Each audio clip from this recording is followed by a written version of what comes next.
roh pengertian, dan ajari kami dari semua yang kau ingin ungkapkan hari ini. Tidak ada orang pulang tanpa diubah hatinya dan hidupnya dan tanpa diberkati di dalam nama Tuhan Yesus. Semua kita berkata amen. Berikan kemuliaan yang paling baik buat Tuhan kita. Silakan duduk saudara. Pagi ini kita masih melanjutkan apa yang sudah 3 minggu berturut-turut kita pelajari. Saya ingin kita semua menyiapkan hati dan hidup kita bukan hanya untuk acara akhir tahun, tapi lebih daripada itu untuk kenal Tuhan lebih lagi. Dan apa yang selama sekian minggu terakhir sudah kita pelajari, itu merupakan bekal panduan yang sangat kuat sebetulnya untuk kita hidup dalam kerajaan surga. Nah, hari ini kita masih akan melanjutkan akan bagian pembahasan yang kita sudah lewati. Saya mau hanya mereview dengan cepat sekali selama 2 minggu ini. 2 minggu lalu kita belajar tentang yang namanya tudung atau cover. Kita telah belajar bagaimana ada protokoler secara hati dalam kerajaan surga. Kita mengerti Nuh punya 3 anak, Sem, Ham, dan Yafet. Suatu hari Nuh dalam keadaan mabuk, dia telanjang. Ham melihat ketelanjangan ayahnya dan dia menceritakan kepada kedua saudaranya. Lalu kedua saudaranya bertindak sangat tepat. Mereka membentangkan kain di bahu mereka.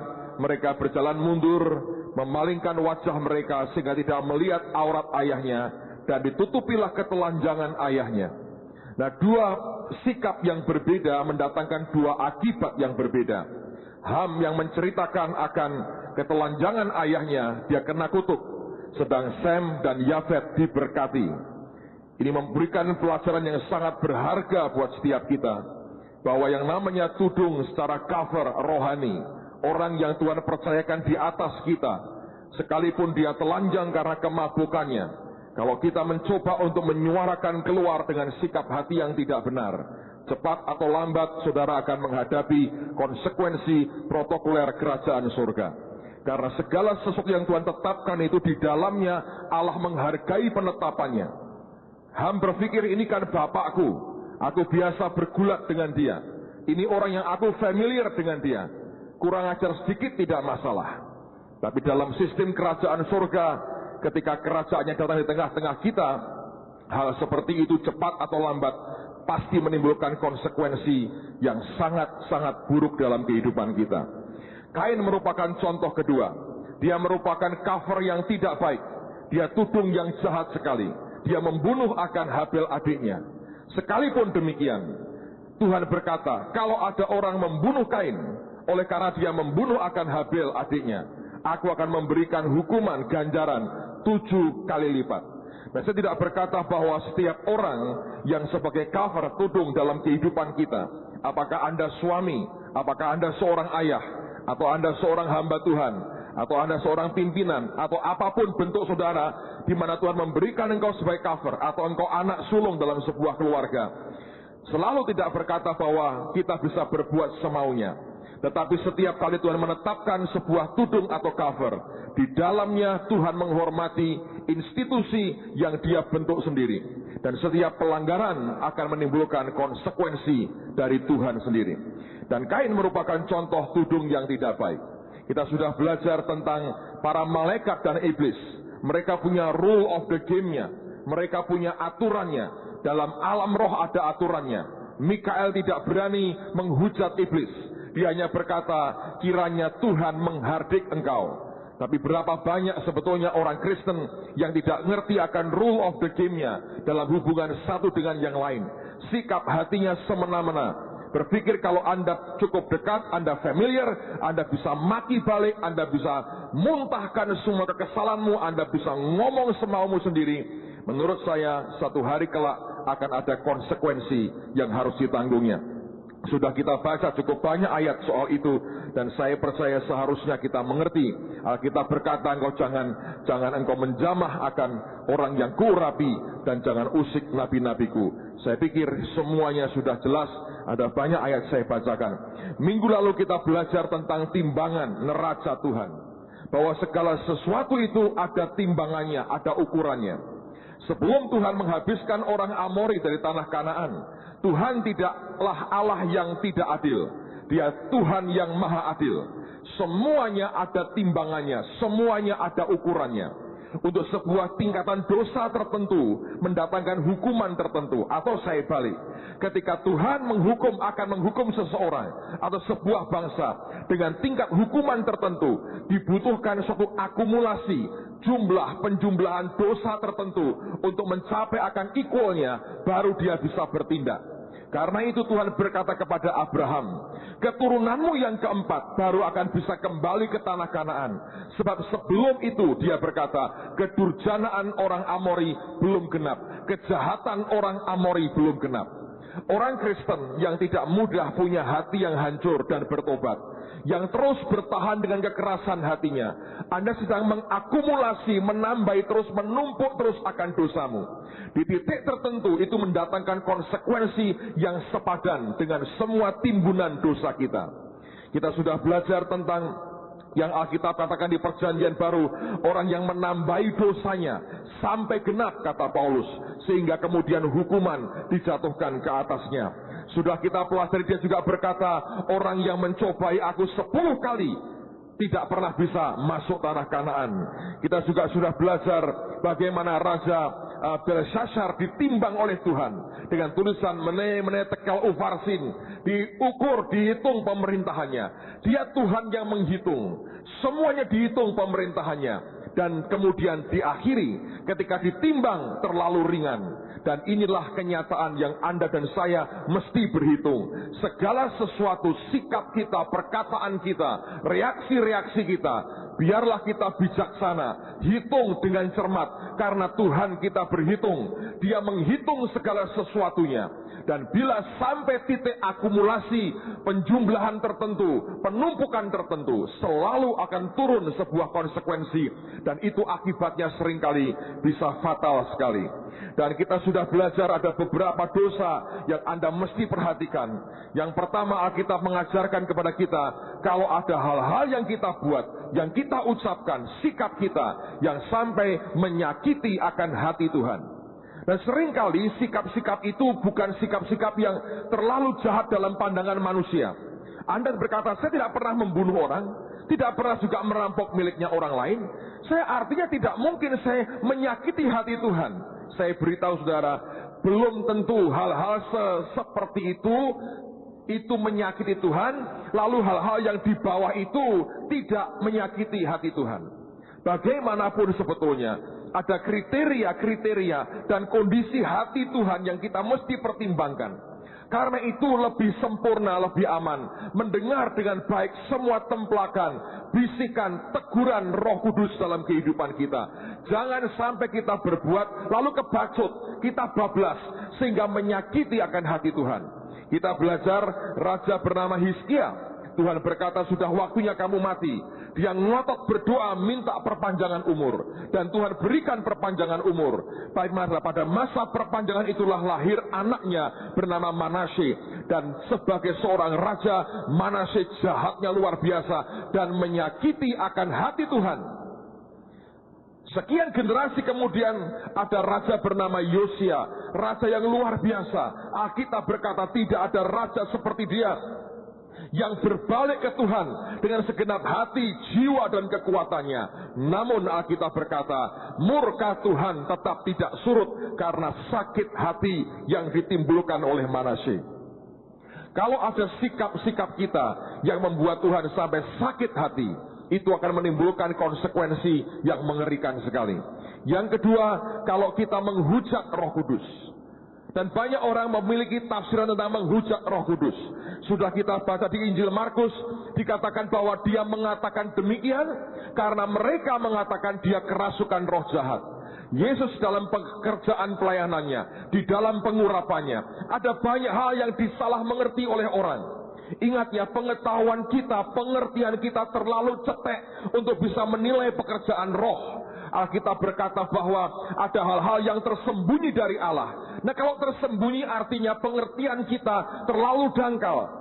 Tapi dengan kedangkalan kita seringkali, oleh karena dipicu oleh kebencian, sakit hati, tidak mau mengampuni, iri hati dan sebagainya. Lalu kemudian dengan gampang ketika ada orang dipakai Tuhan dan kita anggap aneh, kita berkata, ini orang pasti kerasukan setan, ini orang pasti dari iblis, ini orang sudah sesat semuanya. Perkataan-perkataan seperti itu saya berdoa hindarkan dari mulut kita, karena itu bisa menyakiti akan hati Tuhan, dan salah-salah kita menghujat Roh Kudus. Nah, banyak orang berkilah berkata, kan Tuhan mengerti hati saya. Ya, Tuhan mengerti hati kita. Ya, tapi Alkitab berkata, umatku binasa karena tidak adanya pengetahuan sebetulnya. Walaupun kau tidak punya pengetahuan, dan karena tidak punya pengetahuan itulah kita bertindak begitu ceroboh. Tuhan mengerti hati kita, tapi yang namanya konsekuensi dalam keadilan Tuhan tidak pernah bisa dihindari. Karena itu saya berdoa dalam hari-hari ini dan di waktu-waktu mendatang, saudara akan melihat mungkin dalam lawatan kegerakan Tuhan ke depan ada begitu banyak hal yang aneh, yang lucu buat kita, yang gak masuk akal. Mari belajar tutup mulut, hadapkan semua ke Tuhan.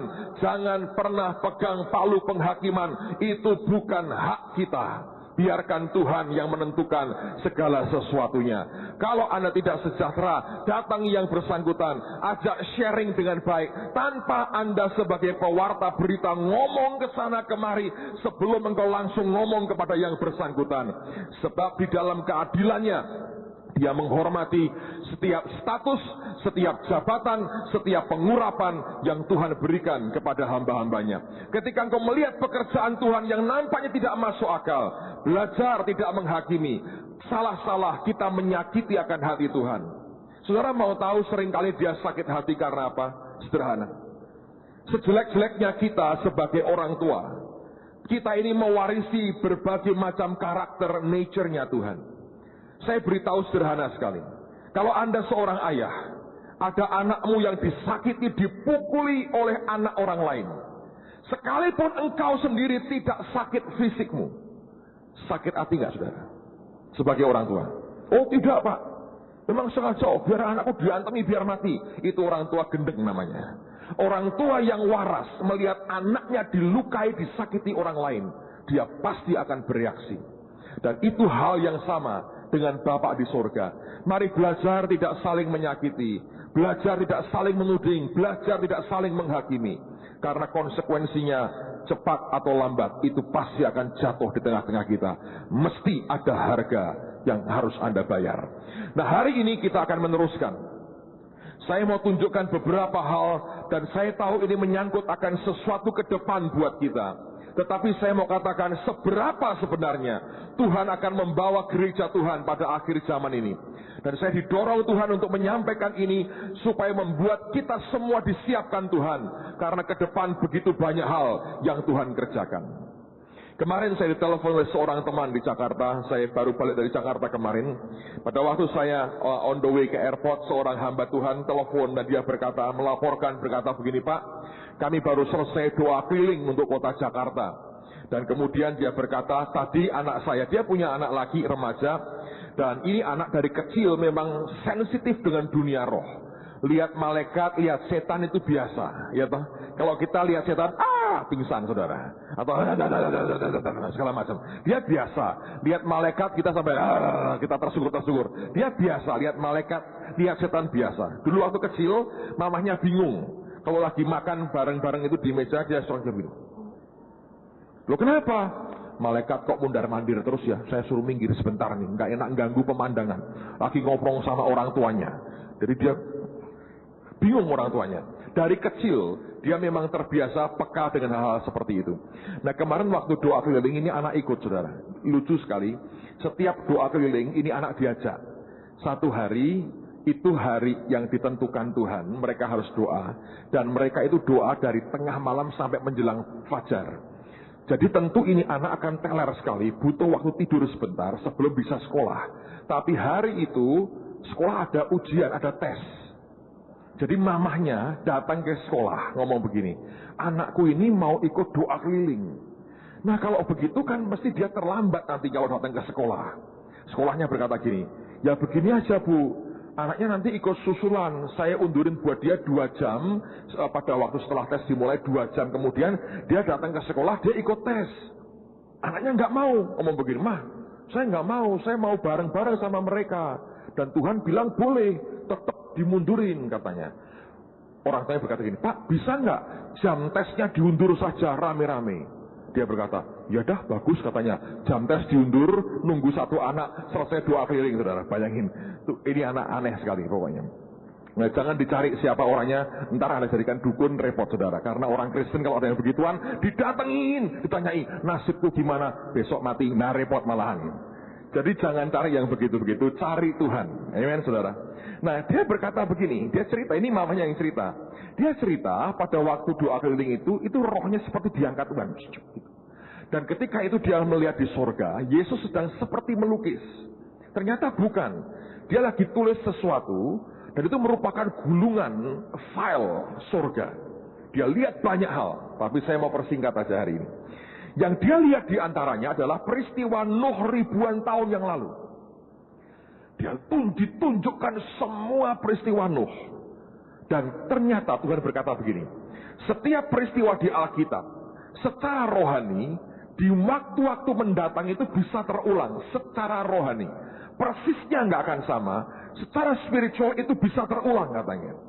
Dan Tuhan tunjukkan begini, di dalam peristiwa Nuh itu Tuhan berkata gini, dia ketemu dengan Yesus dan Tuhan berkata gini, kamu tahu nak, sampai sekarang itu peristiwa secara rohani belum pernah terulang. Dan kemudian anak yang tanya, kenapa Tuhan Yesus kok tidak bisa terulang, belum terulang sampai sekarang? Dia berkata, karena belum ada anak-anakku yang berani bayar harganya. Segala sesuatu ada harga yang mesti dibayar. Ada sebuah sacrifice yang harus diletakkan di atas mezbah. Saya dengar itu, saya bilang, Tuhan, ini benar sekali. Dan apa yang akan kita buat mulai minggu depan, saudara, itu sesuatu yang besar sekali. Dan sacrifice-nya luar biasa. Saya berdoa tidak ada satupun di antara kita yang miss dengan acara 3 hari itu.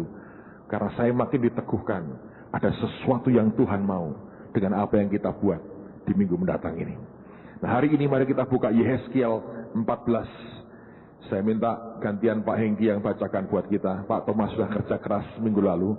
Dan sebetulnya beliau mengalami kesulitan, tapi tidak pernah menyatakan kesulitannya apa ketika harus membaca. Saya berasa agak aneh, tapi ternyata ada kesulitan yang sebetulnya baik, membuat dia jauh lebih muda daripada usianya.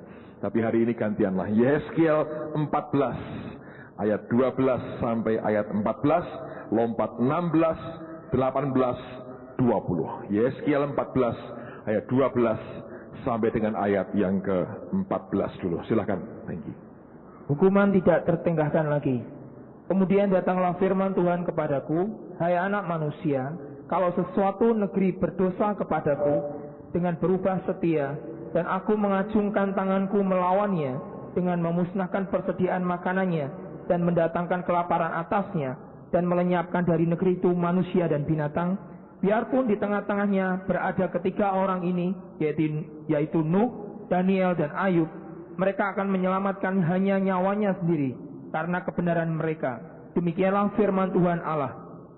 Dan biarpun di tengah-tengahnya berada ketiga orang tadi, demikian aku yang hidup, demikianlah firman Tuhan Allah, mereka tidak akan menyelamatkan baik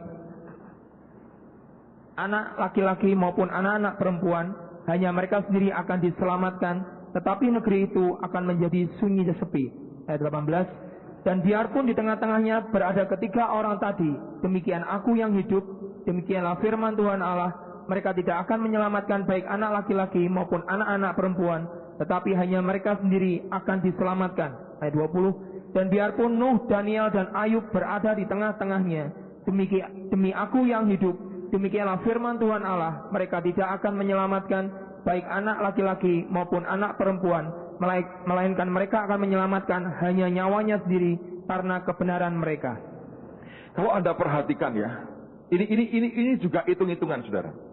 Indikasinya kalau Anda membaca ayat ini, artinya begini.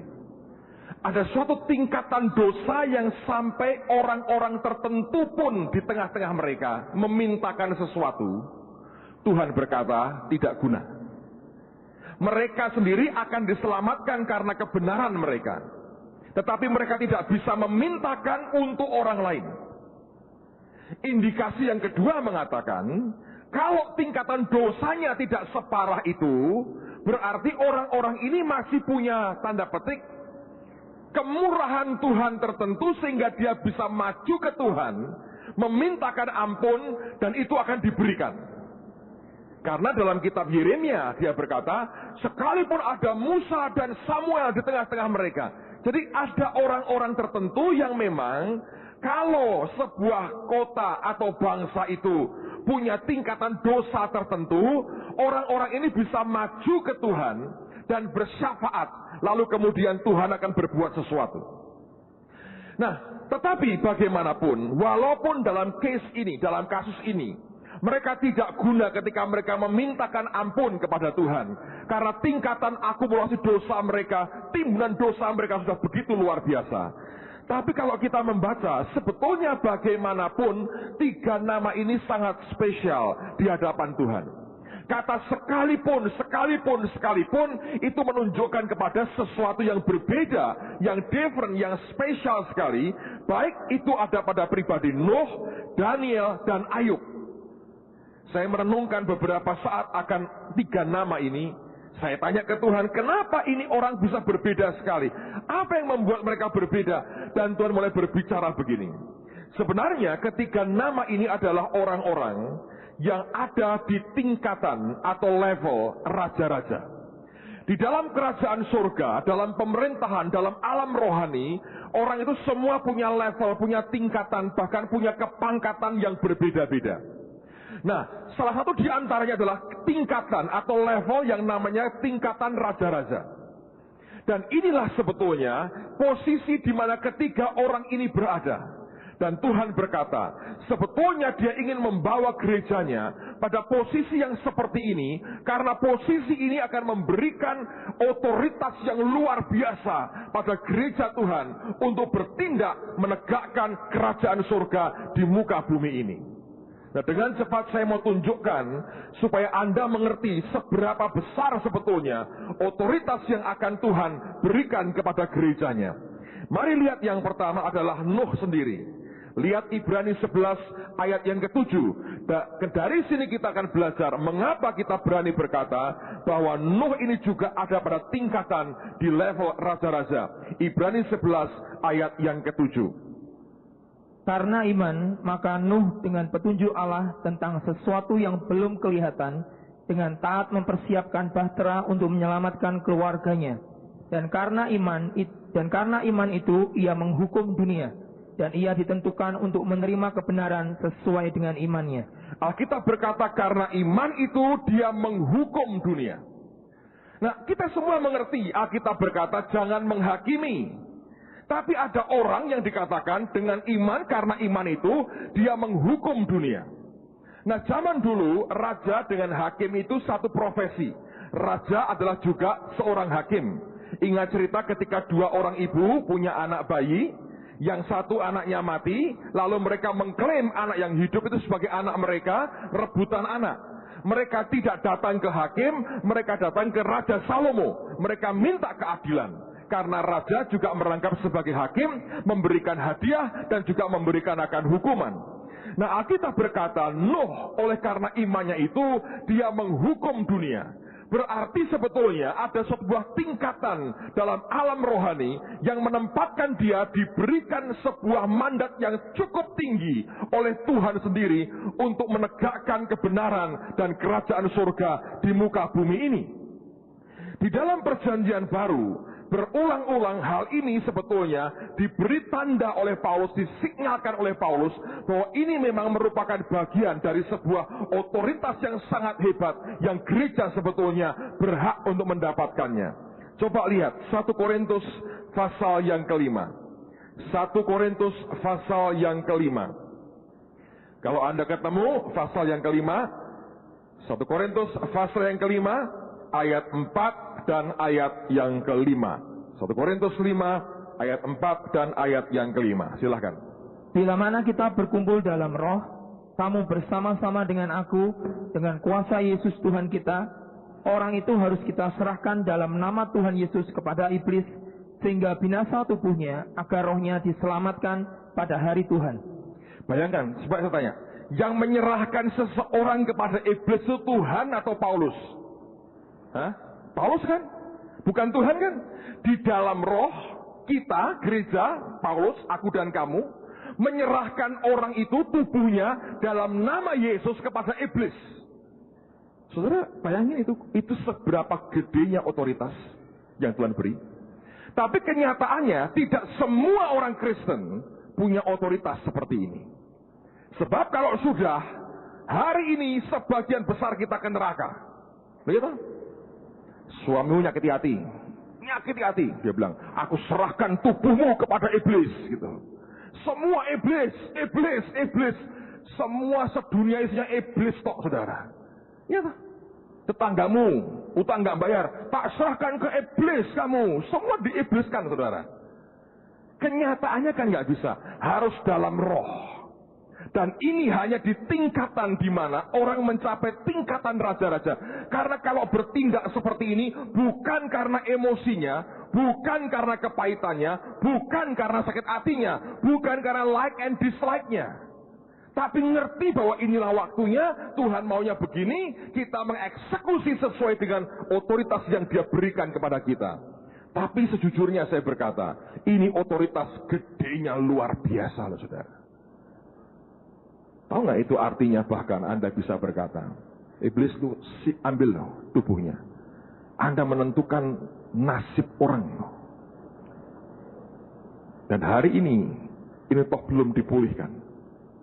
Tapi sebetulnya itu ada di dalam gereja. Hari ini kita iblis-iblisan banyak. Iblis lu banyak. Tapi nggak ada powernya. Tak serahin ke iblis, dia sendiri yang dipegang oleh iblis. Nggak cukup power. Otoritasnya nggak memadai. Sebab kita tidak mengizinkan Tuhan membawa kita sampai ke tingkatan yang seperti itu. Lihat 2 Korintus pasal 10. 2 Korintus 10. 2 Korintus 10, lihat pada ayat yang ke-6. 2 Korintus 10 ayat yang ke-6. Dan kami siap sedia juga untuk menghukum setiap kedurhakaan, bila ketaatan kamu telah menjadi sempurna.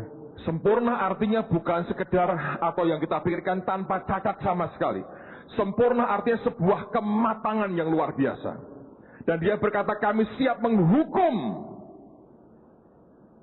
Nah kata itu artinya kalau ada yang perlu dihukum, tapi dibutuhkan ketaatan yang begitu matang. Bukan karena emosi kita. Makanya sebuah proses rohani selalu mematangkan manusia batiniah kita. Menempa yang di dalam kita. Dibawa sampai ke seperti yang Tuhan mau.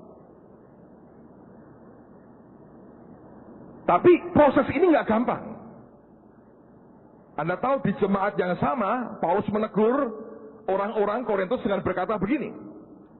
Kenapa kamu mencari keadilan kepada orang-orang yang belum percaya? Kalau ada problem di antara kamu, kenapa kamu cari keadilan di luar? Cari kepada orang yang tidak lahir baru. Orang yang tidak jelas keselamatannya. Bukankah kelak engkau akan menghakimi dunia? Dia berkata begini, lu belajarlah selesaikan sendiri itu persoalan di antara kamu dalam kedewasaan Tuhan. Jangan cari orang luar yang belum dalam Yesus, yang tidak lahir baru. Karena dia berkata, otoritas yang Tuhan berikan kepadamu gede sekali. Nangkap saudara? Dan itu sebetulnya perlu diproses habis sama Tuhan. Dibawa sampai ke kematangan seperti itu. Dan itu Tuhan berikan sebetulnya kepada gerejanya. Lihat perkataan Yesus. Yohanes pasal 20. Yohanes 20 ini hebat sekali. Yohanes pasal 20.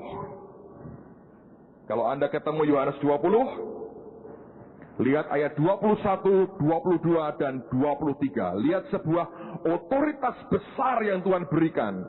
Tapi sampai hari ini kita mengerti itu belum sepenuhnya dipulihkan Tuhan. Yohanes 20 ayat 21, 22, dan 23. Maka kata Yesus sekali lagi, damai sejahtera bagi kamu, sama seperti Bapa mengutus aku. Demikian juga sekarang aku mengutus kamu. Dan sesudah berkata demikian, ia menghembusi mereka dan berkata, terimalah Roh Kudus. Jikalau kamu mengampuni dosa orang, dosanya diampuni. Dan jikalau kamu menyatakan dosa orang tetap ada, dosanya tetap ada. Luar biasa. Anda berkata, dosamu diampuni, diampuni. Anda berkata, tetap ada, tetap ada. Nah itu kalau orang tidak matang, saudara. Sama aku jahat kok. Tetap ada dosamu. Sampai Tuhan datang, tetap ada. Semua ke neraka semua. Kutuk-kutukan semua. Gitu. Kalau dia lagi senang sama orang, walaupun jahatnya, diampuni, diampuni. Nggak bisa. Nggak bisa kan? Kenyataannya kan tidak bisa kita begitu. Kenapa nggak bisa? Dibutuhkan sebuah kematangan tertentu. Dibutuhkan sebuah kehidupan di dalam roh yang membuat kita bergerak bukan karena like and dislike. Tapi sebenarnya itu otoritas Tuhan berikan ke gereja itu, ya. Oleh teman-teman Katolik, Anda mengerti ada pengakuan dosa kan? Anda salah ngaku dosa, terus pastornya berkata, oke, kamu aku hukum misalnya doa Bapak kami 3 kali misalnya ya. Terus pokoknya jangan berbuat lagi, dinasihati macam-macam gitu. Terus sudah dosamu diampuni. Dia keluar, dia lega. Dipakai ayat ini. Saya nggak mengomentari mereka, tapi menurut saya, tidak semua orang Kristen toh punya otoritas sebesar itu. Ngerti saudara? Dan ini luar biasa sebetulnya. Yesus dulu membuat heboh ketika berkata, hai anak, dosamu diampuni. Geger saudara. Tapi itu otoritas mandat yang begitu hebat. Dan Tuhan berikan kepada gerejanya. Jadi artinya antara surga dan neraka bukan di bawah telapak kaki ibu lagi. Tergantung mulut kita ngomongnya apa. Itu otoritasnya. Kelak di bawah Tuhan sampai seperti itu. Wah, saya mau Pak. Kenapa? Tak ancam nih orang ini. Tak tetapkan dosanya kekal. Sudah gitu aja. Gak bakal nyampe saudara. Itu butuh proses peremuan daging yang luar biasa. Tapi tetap menurut saya, satu hari sebelum Tuhan datang, ini akan dikembalikan Tuhan luar biasa. Ini haknya gereja. Oke ya. Karena peristiwa Desember nanti di akhir tahun, itu just the beginning. Itu permulaan. Tuhan terus bergulung luar biasa, saudara. Luar biasa. Makanya mahal harganya. Lihat sekarang yang kedua, Daniel. Daniel pasal 10. Ayat 10 sampai dengan ayat yang ke-13. Kitab Daniel pasal 10. Ayat 10 sampai dengan ayat yang ke-13. Tetapi ada suatu tangan menyentuh aku dan membuat aku bangun sambil bertumpu pada lutut dan tanganku. Katanya kepadaku, Daniel, engkau orang yang dikasihi. Camkanlah firman yang kukatakan kepadamu dan berdirilah pada kakimu. Sebab sekarang aku diutus kepadamu. Ketika hal ini dikatakannya kepadaku, berdirilah aku dengan gemetar. Lalu katanya kepadaku, janganlah takut Daniel, sebab telah didengar perkataanmu sejak hari pertama engkau berniat untuk mendapat pengertian dan untuk merendahkan dirimu di hadapan Allahmu. Dan aku datang oleh karena perkataanmu itu. Pemimpin kerajaan orang Persia berdiri 21 hari lamanya menentang aku, tetapi kemudian Mikael, salah seorang dari pemimpin-pemimpin terkemuka, datang menolong aku, dan aku meninggalkan dia di sana berhadapan dengan raja-raja orang Persia. Daniel ini termasuk orang di level raja-raja. Di dunia kepangkatannya sudah menunjukkan itu. Di alam roh ini yang luar biasa. Raja itu berkuasa dalam perkataannya. Dan kalau Anda perhatikan, ketika dia berdoa saja, hari pertama dia berdoa, surga merespons. Dan Gabriel berkata, aku datang karena perkataanmu. Saudara, ini aneh memang. Ini saya mau ngomong buat saudara. Karena pada waktu itu begini ya, ketika dia lagi berdoa nih, hari pertama direspon surga. Kenyataannya 3 minggu kemudian, Gabrielnya baru nyampe. Kenapa delay 3 minggu? Itu penguasa Persia di atas sana, roh jahat, nentang, dihalangi. Perang. Sampai Tuhan kirim Mikael, kemudian menghadapi para pemimpin, orang-orang penghulu Persia. Mereka berantem, Gabrielnya lolos dan sampai ke Daniel. Dan dikatakan bahwa aku datang karena perkataanmu, dan dia berkata sejak hari pertama sebetulnya engkau berniat minta pengertian, surga sudah bereaksi. Ini level yang luar biasa. Ini namanya hidup dalam percepatan dan kehidupan yang bergerak sangat dinamis. Dalam tingkatan ini penundaan itu hampir tidak ada. Cepatnya luar biasa. Dibawa dalam sebuah level kecepatan Tuhan yang tingginya luar biasa. Anda nggak bisa ngerangkak lagi. Dibawa pem, cepatnya luar biasa. Minggu lalu saya punya pengalaman aneh. Saya nggak ingin cerita, tapi saya pikir saya cerita buat saudara lah. Saya belum pernah ngalami seperti ini. Saya bahkan tidak banyak cerita sebetulnya. Saya pulang dari Jogja hari Jumat itu jam 12:30 malam. Jumat yang lalu, bukan Jumat ini. Jumat 10 hari yang lalu. Saya pulang dari Jogja habis Natalan sampai rumah kira-kira jam 12:30 malam. Saya tidur jam 2:30, jam 3 saya kaget, saya bangun, saudara. Saya dengar di telinga saya audible. Itu suara orang bunyikan sangakala, trompet. Belum sampai habis ya. Kedua nyusul. Tinggi, melengking. Sampai 7 kali. Merinding semua saya. Saya dengar itu audible, saudara. 2:30, jam 3. Dan saya tahu ada sesuatu di alam roh terjadi. Ada seorang anak kecil di hari yang sama ngomong ke mamahnya. Dia bilang, "Mah, aku dengar Tuhan bicara audible. Bunyi trompet sudah terdengar." Bayangin. Saya bilang, Tuhan, ini pasti ada sesuatu di alam roh. Dan ini hari-hari yang aneh memang. Ini aneh banget, saudara. Aneh, ini hari-hari aneh. Saudara sebagian merasakan, sebagian tidak merasakan. Ini aneh. Makanya ini saya mau ngundang semua Anda. Besok ya, Senin, Selasa, Rabu. Kita doa puasa. Rabu jam 7, saya undang semua kumpul sembahyang kayak dulu. Kayak bulan lalu. Semua sembahyang lagi. Kita hanya mau nyembah Tuhan dan dengerin Tuhan mau ngomong apa. Karena waktu kita kumpul itu begitu banyak terima pernyataan Tuhan. Tentu akan semua dilihat, disaring lagi. Tapi saya mendorong saudara untuk menyiapkan hati, khususnya untuk acara minggu depan. Saya undang semua kalau bisa Anda hadir. Karena kita minimal ikut puasa Senin, Selasa, Rabu. Dan Rabu jam 7 di tempat ini kita sembahyang, kita puasa sama-sama. Dan saya mau mengerti apa yang Tuhan mau bicarakan sebetulnya. Ini luar biasa, saudara. Saya tahu di alam roh sedang terjadi sesuatu yang tidak lazim hari-hari ini. Dan ini terjadi loh. Ada banyak pernyataan dari banyak pendoa yang sebetulnya saya dapat, tapi saya mau keep dulu. Nanti waktunya saya akan keluarkan one by one. Karena saya tidak ingin mendahului Tuhan. Tapi ada banyak hal yang saya berkata, Tuhan ini benar, ini benar. Ini ada banyak hal yang akan terjadi di hari-hari ini. Luar biasa. Langsung, hari pertama minta pengertian. Bam, dan aku datang karena perkataanmu. Otoritas gereja secara rohani akan dikembalikan begitu luar biasa. Dan kalau itu kuat di perkataan, Anda bisa kebayangkan. Elia berkata, tidak akan hujan. 3,5 tahun hujan nggak turun. Nunggu doanya orang yang sama, hujan turun. Anda tahu dia pernah mau ditangkap? Dia berkata gini, ditangkap sekian orang datangin dia berkata, "Hei abdi hamba Allah, turun." Tangkap. Dia berkata, "Kalau betul aku hamba Allah." Api turun, mati orang. Bayangin. Itu perkataan luar biasa. Kalau Anda baca di kitab Wahyu 2, saksi Allah itu kuat otoritasnya. Itu hidup dan mati tiap hari. Hidup mati, hidup mati, hidup mati.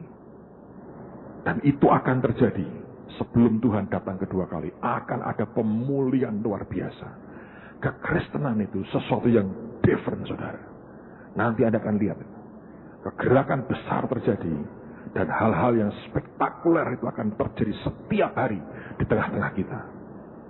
Karena kuasa perkataan. Cuma Tuhan cari orang-orang dan gereja yang mau dibawa sampai ke tingkatan seperti itu. Amen, saudara. Yang terakhir adalah Ayub. Ayub pasal yang pertama. Ini orang yang paling tidak disukai banyak orang Kristen. Jarang saya dengar orang, namamu siapa? Ayub. Jarang banget. Mungkin ditambahin, Ayub pasal terakhir, mungkin begitu. Di awal-awal orang nggak suka karena melaratnya, susahnya, bangkrutnya. Orang nggak suka nama ini. Tapi spesial di hadapan Tuhan. Ayub pasal yang pertama. Anda buka dulu Ayub pasal yang pertama. Ayat yang ke-6 sampai dengan ayat yang ke-12. Ayub pasal yang pertama, ayat 6 sampai ayat yang ke-12. Pada suatu hari datanglah anak-anak Allah menghadap Tuhan, dan di antara mereka datanglah juga iblis. Maka bertanyalah Tuhan kepada iblis, dari mana engkau? Lalu jawab iblis kepada Tuhan, dari perjalanan mengelilingi dan menjelajah bumi. Lalu bertanyalah Tuhan kepada iblis, apakah engkau memperhatikan hambaku Ayub? Sebab tiada seorang pun di bumi seperti dia, yang demikian saleh dan yang jujur, yang takut akan Allah dan menjauhi kejahatan. Lalu jawab iblis kepada Tuhan, apakah dengan tidak mendapat apa-apa Ayub takut akan Allah? Bukankah engkau yang membuat pagar sekeliling dia dan rumahnya serta segala yang dimilikinya? Apa yang dikerjakannya telah kau berkati, dan apa yang dimilikinya makin bertambah di negeri itu. Tetapi ulurkanlah tanganmu dan jamalah segala yang dipunyainya, ia pasti mengutuki engkau di hadapanmu. Maka firman Tuhan kepada iblis, nah segala yang dipunyainya ada dalam kuasamu, hanya janganlah engkau mengulurkan tanganmu terhadap dirinya. Kemudian pergilah iblis dari hadapan Tuhan. Saudara, dua macam iblis datang menuntut Tuhan itu dua macam. Yang pertama, kalau dia tahu Anda punya kesalahan yang sebegitu rupa sampai dia berkata, keadilan Tuhan harus turun. Contohnya adalah Alkitab berkata ada imam besar Yosua yang pakaiannya kotor. Begitu kotor pakaiannya, iblis menghadap Tuhan berkata, ini orang kotor, keadilan berkata seperti ini harus dituntut. Satu itu. Tapi yang kedua, ada orang-orang yang tidak punya sebetulnya kesalahan yang memungkinkan dituntut di hadapan Tuhan. Beritahu ya, semua orang punya kesalahan, punya dosa, punya kelemahan. Tidak ada orang sempurna, tidak pernah ada, kecuali Yesus. Tetapi ada hal-hal yang begitu fatal yang dibuat orang, itu bisa membuat Yesus berkata, Tuhan dalam keadilanmu dia harus dihukum. Nah, tapi ada orang-orang yang sebetulnya di depan Tuhan pun dan di depan iblis tidak punya alasan cukup kuat untuk nuntut dia. Nggak ada.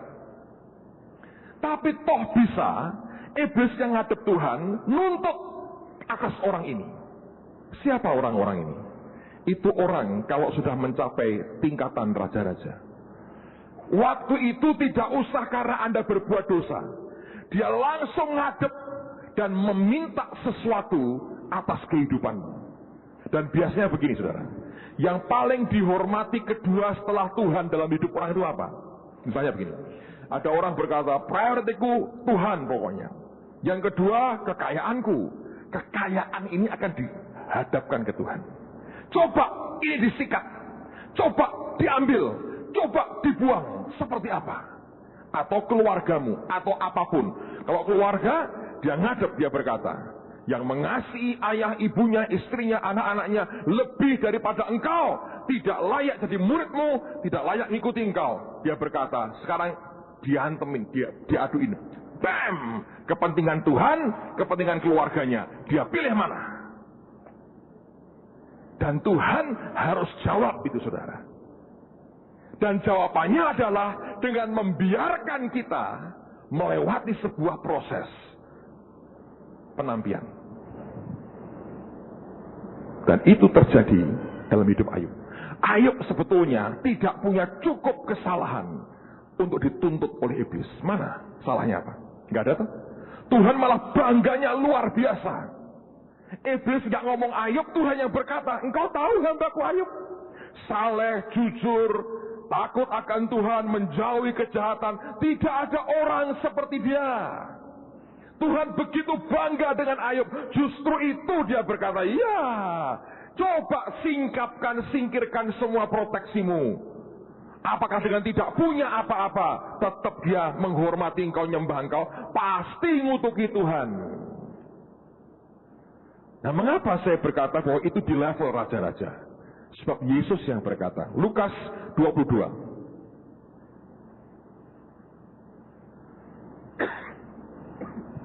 Ayat 28 sampai 32. Lukas 22. Ayat 28 sampai 32. Kita akan selesai setelah ini. Kamulah yang tetap tinggal bersama-sama dengan aku dalam segala pencobaan yang aku alami. Dan aku menentukan hak-hak kerajaan bagi kamu, sama seperti Bapakku menentukan bagiku. Bahwa kamu akan makan dan minum semeja dengan aku di dalam kerajaanku, dan kamu akan duduk di atas tahta untuk menghakimi ke-12 suku Israel. Simon, Simon, lihat, iblis telah menuntut untuk menampi kamu seperti gandum. Tetapi aku telah berdoa untuk engkau, supaya imanmu jangan gugur. Dan engkau, jikalau engkau sudah insaf, kuatkanlah saudara-saudaramu. Saya akan coba ulang lagi, Anda perhatikan urutannya. 28 ya. Kamulah yang tetap tinggal bersama-sama dengan aku dalam segala pencobaan yang kualami. Artinya mereka sudah faithful, setia. Yesus mengalami banyak hal, yang lain kabur, mereka stay, mereka tinggal. Oke?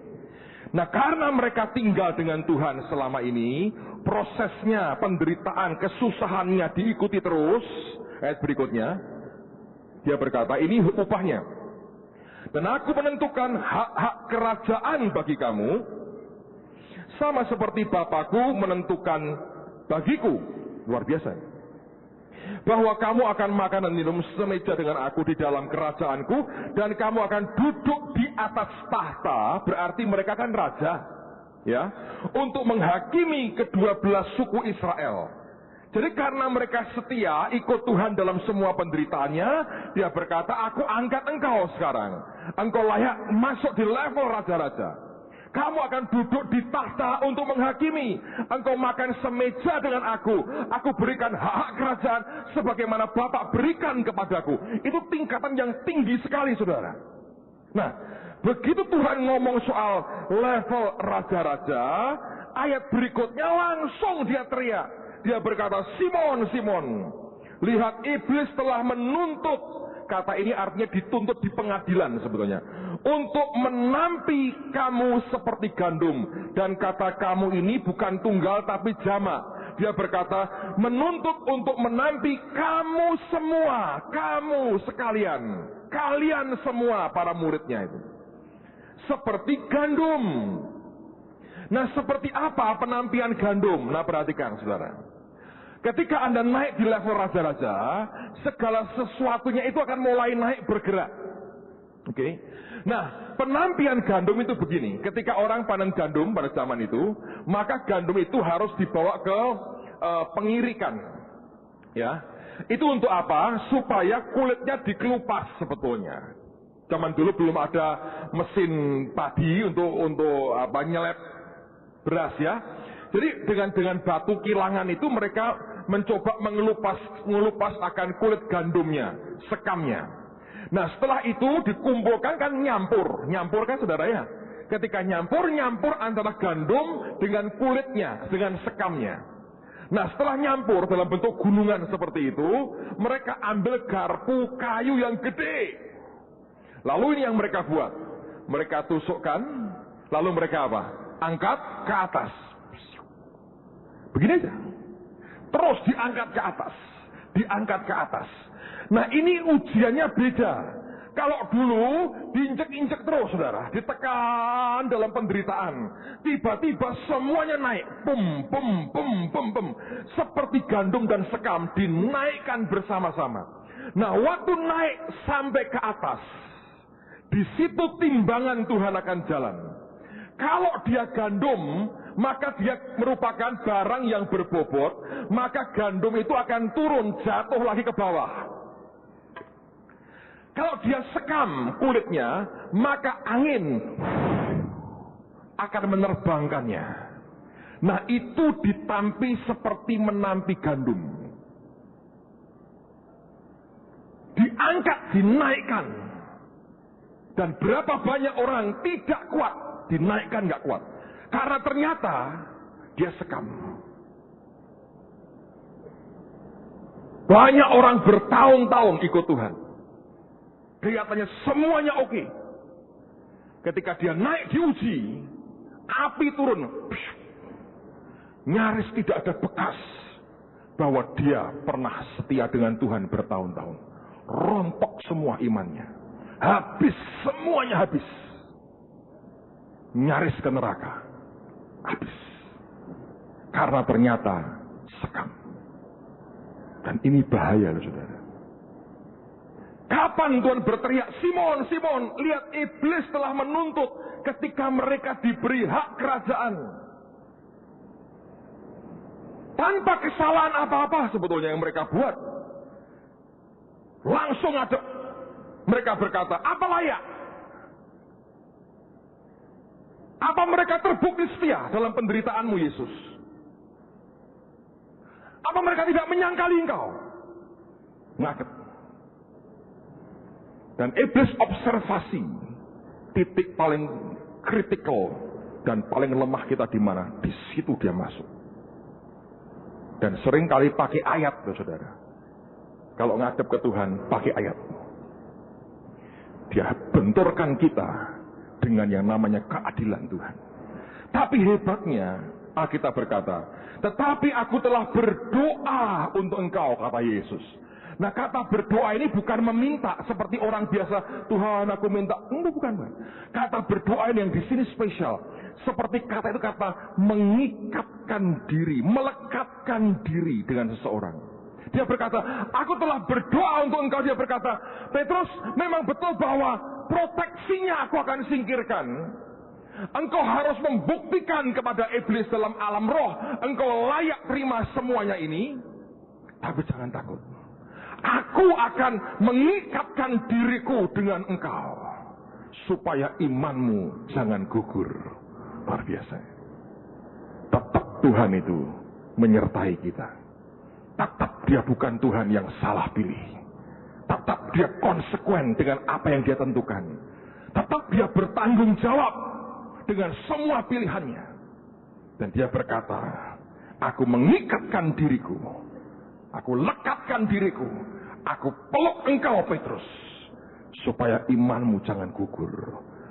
Goyang memang. Badainya luar biasa. Aku peluk engkau. Supaya imanmu jangan gugur. Luar biasa. Saudara, memang tidak pernah bisa ada kemuliaan murah, tidak bisa. Selalu ada harga yang harus dibayar. Kalau kita ingin kemuliaan yang lebih lagi, tentu harganya akan lebih mahal. Saya berdoa, Tuhan akan memberikan anugerah buat setiap kita. Dan gereja dibawa sampai ke tingkatan yang Tuhan mau.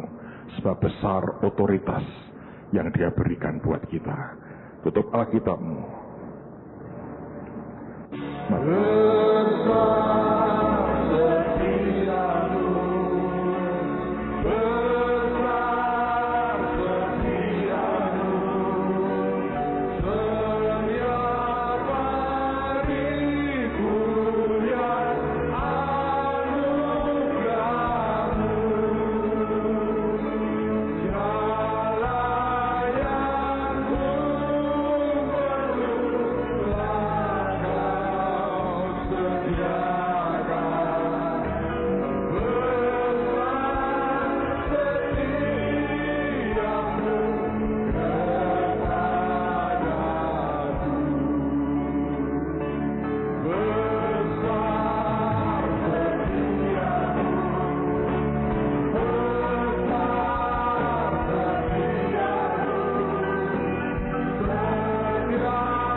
Dia memberikan semua kebutuhan, kelengkapan kita melakukan apa yang Tuhan rindukan dalam hidup kita.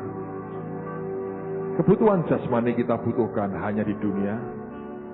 Kebutuhan rohani dibutuhkan sampai kekal bersama dengan Tuhan.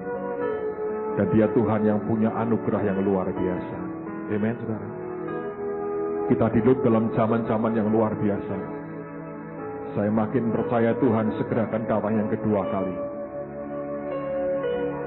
Izinkan saya cerita satu kesaksian, lalu kita akan berdoa sama-sama. Anda perhatikan saya.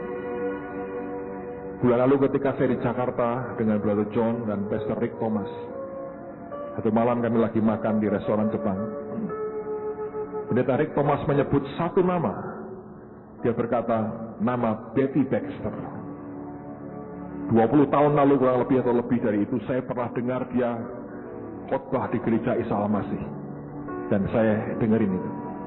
Datang dengan suaminya, Betty Baxter datang. Dan pada waktu itu ada bukunya. Ketika dia ngomong Betty Baxter, saya bilang, sudah mati ya? Dia kaget ya saya. Dia berkata, belum, masih hidup. Sudah tua sih, cuma masih hidup. Saya kaget sekali. Anda tahu kenapa? Betty Baxter lahir sebagai anak yang cacat. Tangannya dua-duanya bengkong gini. Dua-duanya. Punggungnya bengkong begini. Dari kecil, cacat seperti itu. Tapi Betty Baxter cinta Tuhan. Saya makin percaya segala yang kita perlu Tuhan sediakan. Bukan hanya keperluan jasmani, keperluan rohani lebih-lebih lagi. Betty Baxter cinta Tuhan luar biasa. Di tengah-tengah keadaan penderitaan seperti itulah, dia hidup bergaul dengan Tuhan. Suatu hari, Tuhan hadir di kamarnya dan berbincang-bincang dengan Betty Baxter. Ketika selesai, anak ini yang cacat, dia cerita ke keluarganya dan berkata, luar biasa, tadi Tuhan Yesus mengunjungi aku. Mereka antara percaya dan tidak. Mereka pikir anakku sudah frustrasi dan ngaco ngomongnya. Tapi Betty berkata, Yesus berjanji minggu depan dia akan datang lagi. Pada hari ini jam sekian akan datang lagi. Diam-diam mereka ingin membuktikan apakah benar yang dikatakan oleh anaknya. Seminggu lewat, hari ditentukan tiba. Dari pagi dia masuk di kamar, dia kunci kamarnya. Dia berdoa, dia menanti Tuhan datang. Kira-kira pagi jam 10 kalau tidak salah, Yesus datang. Dan orang-orang anggota rumah tangganya itu lihat bahwa dari kamar Betty Baxter itu, dari celah-celah pintu kamar, itu menerobos sinar yang aneh sekali. Kemilaunya luar biasa. Dan mereka merasakan hadirat Tuhan. Di jam itu Yesus mengunjungi Betty Baxter seperti yang dia janjikan. Dia Tuhan yang tidak pernah ingkar janji. Pesawatnya tidak pernah delay. Keretanya tidak pernah mogok di jalan. Mobilnya tidak pernah kehabisan bensin. Dan tidak pernah kena traffic jam atau macet, saudara. Dan kereta Yesus tidak pernah kebanjiran karena rob seperti orang Semarang. Jamnya bukan jam karet, precise, tepat. Jam yang ditentukan dia muncul. Beberapa saat, dan Tuhan ngobrol lagi dengan Betty Baxter. Begitu selesai, cahaya itu hilang. Betty keluar kamar dengan muka berseri-seri. Orang tuanya tersungkur nyembah Tuhan. Sebab mereka tahu Yesus mengunjungi anaknya. Mereka bersuka cita hari itu. Dan Betty berkata kepada orang tuanya, minggu depan Yesus janji akan datang lagi. Tapi kali ini dia berkata, Betty, minggu depan aku datang hari ini jam sekian. Aku akan sembuhkan kamu. Betty Baxter berkata, penderitaanku segera akan selesai. Minggu depan Tuhan akan datang menyembuhkan aku. Seminggu lewat, hari ditentukan tiba. Dari pagi dia kunci pintu kamarnya. Dia berdoa, dia menanti Tuhan. Keluarga besarnya kumpul semua di ruangan. Mereka menanti. Dan tepat jam yang Tuhan katakan, Yesus hadir lagi. Lagi-lagi mereka melihat sebuah sinar kuat terobos dari celah-celah pintu kamarnya. Dan mereka tahu Tuhan datang. Tapi kali itu, mereka mendengar suara berbeda. Mereka mendengar suara bergerak-gerak, krak. Ternyata Anda tahu, Tuhan menjamah badan Betty Baxter. Ini tangan yang bengkok, bergerak, krak. Satu persatu diluruskan dan tulang itu berderak. Hanya butuh sekian waktu yang sangat singkat, dengan bunyi derak yang keras dari tulang-tulangnya, dia berdiri.